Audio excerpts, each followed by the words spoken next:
कि कवना पीर छियाई चिरई अरे खोटवा लगवलू जाते सुन कई के अंगना पार हो उड़ गई पखिया पासर हो कवना पीर छियाई चिरई खोटवा लगवलू जाते कवना पीर छियाई चिरई खोटवा लगवलू जाते कि कवना बिरछिया चिरई अरे खोटवा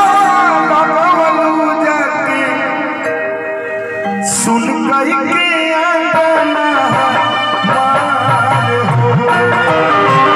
उड़ गई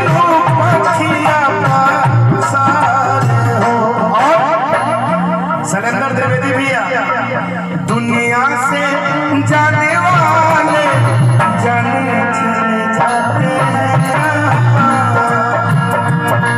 दुनिया से जाने वाले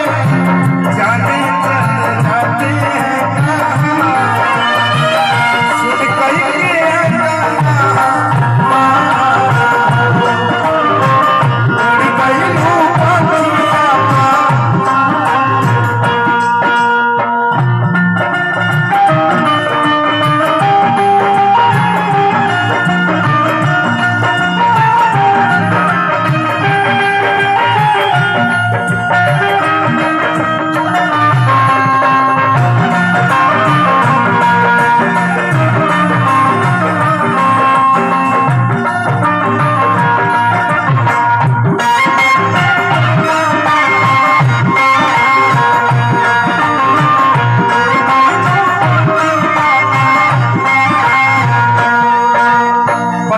गोरखनाथ द्विवेदी जी की तरफ से 500 रुपए का आशीर्वाद बा। हृदय की गहराई से कोटि कोटि प्रणाम बा। नैया के डोरी तूरी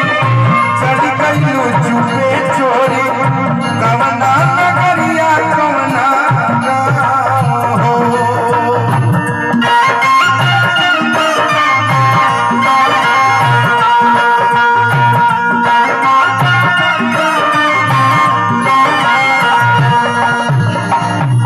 मन में हो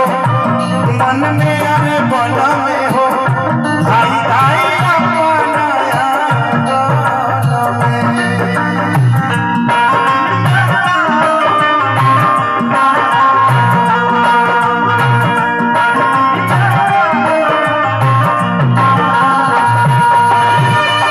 आज स्वर्गीय श्री शिवाजी